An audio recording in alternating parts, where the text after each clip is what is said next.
जेव्हा मी कॉल्स देत होतो तेव्हाच माझे 12 ते 13 MNC मध्ये झालेले होते प्लेसमेंट. त्याच्यामुळे मला चूज करावं लागलं की मी ह्या MNC मध्ये जाणार. Joined A lecturer as a lecturer and total 3 years of experience in lecturer, but after that I found that की मला काही भेटलंच नाही, अपॉर्च्युनिटीज काही भेटल्याच नाही त्याच्यानंतर की ग्रोथ व्हायसाठी.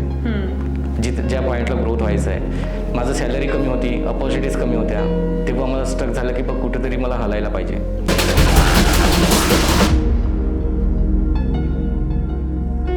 Hi Vicky, welcome.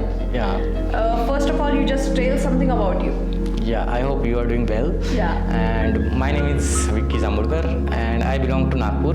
Actually, I am from rural background and I had completed my bachelor's degree from CYBAGE University in Information Technology stream, and then I had completed my master's from Pune University from computer background. आत्ता तू मगाशी मला बोललास की तू lecturer आहे, तर हे खूप अवघड आहे की आपण आधी लेक्चरशिप केली आहे आणि नंतर आपण तिथे स्टुडंट म्हणून बसणार आहोत. तर ही मेंटली प्रिपरेशन झाली तुझी? हो, कारण की मला तर एकतर माझं करिअर बघायचं होतं एकतर, आणि करिअरमध्ये मला ग्रोथ पाहिजे होती, तर मग स्टुडंट राहावं या टीचर राहावं, ग्रोथ तर पाहिजे. कारण कुठेतरी मी स्ट्रक झालेलो आणि 3 वर्ष मी इथं लेक्चररमध्ये जर काम करत असेल आणि मला ग्रोथ भेटत नसेल आणि अपॉर्च्युनिटी पण नव्हत्या, तर त्यासाठी मग मला कुठे ना कुठे स्टेप घ्यायलाच पाहिजे होती. त्यासाठी मग मी स्टुडंट म्हणून का होईना स्टेप घेतली आणि AVD मध्ये आलो आणि शिकायला लागलो. आणि तुझी एक जर्नी कशी होती अख्खी? फर्स्ट टाईम जेव्हा मी AVD जॉईन केलं तेव्हा मला असं वाटलं की माझ्याने काही होईल का. इतकं सारे जितक्या टेक्नॉलॉजीज आहेत, जितक्या टेक्नॉलॉजी मी बघितल्या इतक्या लाईफमध्ये मी कधी बघितल्या नव्हत्या, आणि इतक्या टेक्नॉलॉजी इतक्या शिकणार का, कसं शिकणार, कसं होईल. आणि मॉक टेस्ट पण इतक्या चांगल्या प्रकारे झाल्या की त्याच्यामध्ये पण आपल्याला क्वेश्चनचे आन्सर्स कसे द्यायचे हे पण माहीत झाले.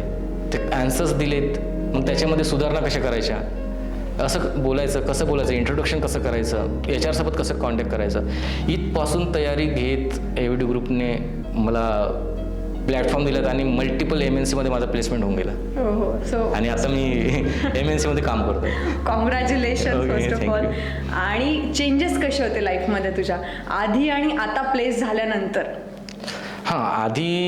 आधी जेव्हा मी लेक्चरर होतो तेव्हा तितकं माझ्याकडे रिसोर्स म्हणजे होते नाहीत, आणि जे काही आईवडिलांकडून जे काही कौतुक होत होतं ते काही होत नव्हतं तेवढं. पण आता जसं मी प्लेस झालो आणि त्यांना माहीत झालं की मी एका कॉर्पोरेट सेक्टरमध्ये मी MNC मध्ये जॉईन झालो आणि मला जो पेमेंट आहे पॅकेज तो जास्त पण आहे, तर ऑब्वियस थिंग आहे की रिलेटिव्स, घरचे सगळ्यांना उत्सुकता कसं केलं, काय केलं, याने असं काय केलं, आणि हे सगळं AVD ग्रुपमध्येच होऊ शकलं मला. आता मी एक लेक्चरर आहे जो 3-4 वर्षापासून स्ट्रगल करतोय, तर बाकीचे लेक्चर्स आरामात येऊ शकतात कारण की मी पण ते स्ट्रगल केलंय.